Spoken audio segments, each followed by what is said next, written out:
हैं कि आप अब यहाँ कुछ सपने लेके आए हो भारत में, तो आपके वो सपने साकार हों, आपको एक अच्छा वेलकम फील हो। ये नहीं कि अब आप मतलब बेसहारा हो तो ठीक है, एक पिटी वाली फीलिंग नहीं, आपको हम वेलकम फील कराएं। ट्विटर हो या कोई भी सोशल मीडिया प्लेटफॉर्म हो, थोड़ा नेगेटिव तरफ जाने में बहुत ही इम्पेशेंट होते हैं और जल्दी पहुंच जाते हैं, इवन विदाउट नोइंग कि क्या एक्चुअली ग्राउंड। हमारे यहाँ जैसलमेर में क्योंकि ये बॉर्डर ज़िला है, तो पाक विस्थापित काफ़ी लोग जो आते हैं यहाँ पे शरण लेते हैं। तो ये जो परंपरा है कि काफ़ी पाक विस्थापित हमारे यहाँ आके बसने की ख्वाहिश रखते हैं, ये अभी से ही नहीं, काफ़ी टाइम से चली आ रही है। और हमारे जैसलमेर ज़िले में ऐसे काफ़ी सारे स्थान हैं जहाँ पे काफ़ी सारे पाक विस्थापित लोग रह रहे हैं। कुछ लोगों को नागरिकता भी मिल गई है, कुछ लोगों को अभी नहीं मिली है। तो ऐसे काफ़ी सारे स्पॉट्स हैं पूरी सिटी में जहाँ पे लोग बसे हुए हैं और काफ़ी टाइम से बसे हुए हैं। इनमें से काफ़ी लोग उतने पढ़े लिखे नहीं हैं, काफ़ी लोग गरीब भी हैं, बेसहारा भी हैं। तो क्योंकि इनके लिए कहीं परमानेंट रहने की कोई जगह ना ही आवंटित थी, ना ही चिन्हित की गई थी प्रशासन द्वारा अब तक, तो काफ़ी बार क्या होता था, ये अपना घूमते घूमते कहीं पे भी बैठ जाते थे। अच्छा। कहीं पे भी अपना आशियाना बना देते थे।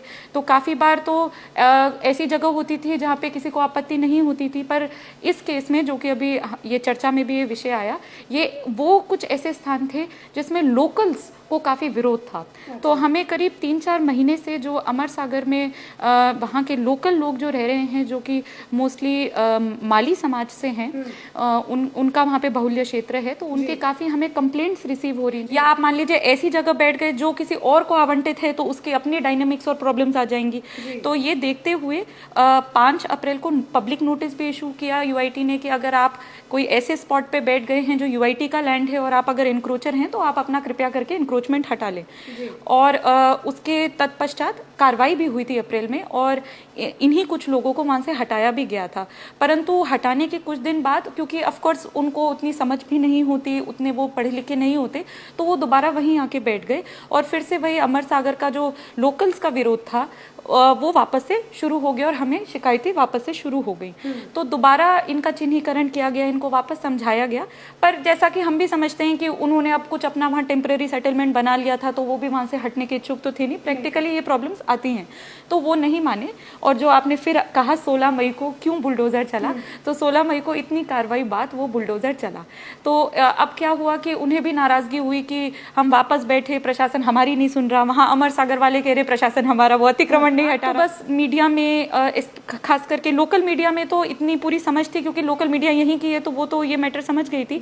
पर नेशनल मीडिया में उन्होंने इस बात की जल्दीबाजी कर दी कि पाकिस्तानी हिंदू का कुछ घर तोड़ दिया या कुछ बहुत उनके साथ अत्याचार कर दिए, वो उनका ज़्यादा फोकस रह गया। पर एक्चुअली जो मूल बात क्या थी और कब से ये इशू चल रहा है, उस पर फोकस नहीं रहा और ये बात और उन्होंने बढ़ाई।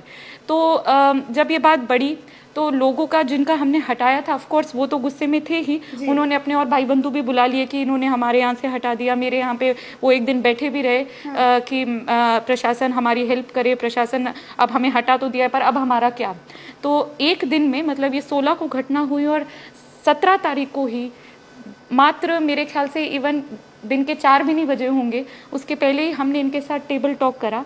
हमने इनसे पूछा कि आपकी क्या प्रमुख डिमांड्स हैं, तो इन्होंने कहा कि अब आपने हमें हटा दिया, उसका तो अब कोई कुछ नहीं कर सकता, पर अब हम कहाँ जाएं और हमारे खाने पीने का क्या, और अब ठीक है अब आगे हमारा क्या, आगे हमारा तो ये जो तो हाँ। ये जो 3 है ना कि अब आगे हमारा क्या, ये मेरे लिए बहुत बड़ा प्रश्न था कि अब मैं इस चैलेंज को कैसे टेक करूं। आजकल मीडिया जो है थोड़ा नेगेटिव चीज़ों को हाईलाइट करने में ज़्यादा, और फैक्चुअल चीज़ें शायद कहीं पीछे छूट जाती हैं।